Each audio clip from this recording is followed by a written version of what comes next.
প্রতি বুধবারের নিয়ে এদিনও মুখ্যমন্ত্রীর সরকারি বাসভবনে অনুষ্ঠিত হয় মুখ্যমন্ত্রীর সমীপেশু কর্মসূচি। এদিন মুখ্যমন্ত্রী সমীপেশু কর্মসূচিতে বহু মানুষ অংশগ্রহণ করে।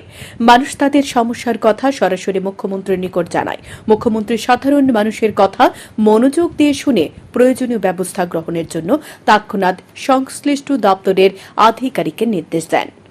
এক সাক্ষাৎকারে মুখ্যমন্ত্রী ড মানিক সাহা জানান, বহু মানুষ তাদের সমস্যা নিয়ে মুখ্যমন্ত্রী সমীপেশু কর্মসূচিতে অংশগ্রহণ করে।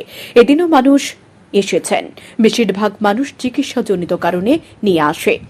যতটুকু সম্ভব মানুষকে সাহায্য করার চেষ্টা করা হয়। নির্বাচনের কারণে কিছুদিন বন্ধ ছিল মুখ্যমন্ত্রী সমীপেশু কর্মসূচি। এদিন বহু মানুষকে আর্থিকভাবে সাহায্য করা হয়েছে। বর্তমানে রাজ্যে কিডনি প্রতিস্থাপন করা হয়। ইতিমধ্যে রাজ্যে একজনের কিডনি সফলভাবে প্রতিস্থাপন করা হয়েছে মণিপুরের সিজা হাসপাতালের চিকিৎসকদের সহযোগিতায়। বর্তমানে রাজ্যে নিউরো সার্জারি হয়। ক্যান্সার আক্রান্ত রোগীদের চিকিৎসার ব্যবস্থাও রয়েছে রাজ্যে। ত্রিপুরার রাজ্যের স্বাস্থ্য ব্যবস্থাকে আরও উন্নত করার চেষ্টা চলছে বলে জানান মুখ্যমন্ত্রী ড মানিক সাহা। এখানে মুখ্যমন্ত্রী সমীপেশু নামে এখানে বহু লোক আসে বিভিন্ন সমস্যাগুলি নিয়ে। তো আজকেও দেখেছেন অনেক লোক এসছে। ট্রাই করি, চেষ্টা করি কীভাবে সাহায্য করা যায়। অন্যান্য বিভিন্ন সমস্যা নিয়েও আসে।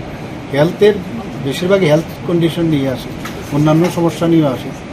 তো সেগুলো আমি চেষ্টা করি কীভাবে হেল্প করা যায়, আমাদের গভর্নমেন্টের তরফ থেকে কীভাবে হেল্প করা যায়। যেখানে যেটা সম্ভব সেটা আমরা করার একটা যতটুকু পারা যায় সেই চেষ্টা আছে। তো এই সময় বিষয় আজকে অনেক দিন ধরেই চলছে। মাঝখানে ইলেকশনের কারণে সেটা সম্ভব হয় না। তো কিন্তু ইলেকশন যেহেতু আবার তার কোড অফ কন্ডাক্ট আছে, সেই কারণে বাদ যাচ্ছে। পেরিনিয়াল তো থাকেই ইলেকশন, এখন প্রতিনিয়ত ইলেকশন। তো ইলেকশনের কারণে মাঝে মাঝে ডিস্টার্ব করে, বা আমি যদি স্টেশনে না থাকি ডিস্টার্ব করে।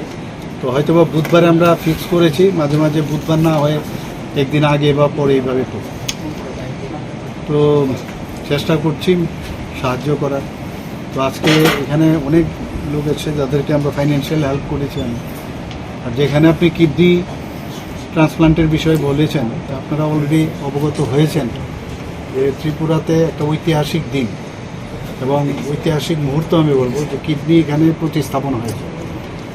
কারণ এখানে আজকে অনেক লোক যারা এসছে, এর মধ্যে অনেক বাইরে অলরেডি কিডনি ট্রান্সপ্লান্টের জন্য ওরা সেখানেও। এদিন মুখ্যমন্ত্রী সমীপেশু কর্মসূচিতে মুখ্যমন্ত্রী ড মানিক সাহা ছাড়াও উপস্থিত ছিলেন মুখ্যমন্ত্রীর সচিব পি.কে চক্রবর্তী, স্বাস্থ্য দপ্তরের সচিব, জিবি হাসপাতালের MS সহ অন্যান্যরা। ব্যুরো রিপোর্ট, শ্যামল টিভি।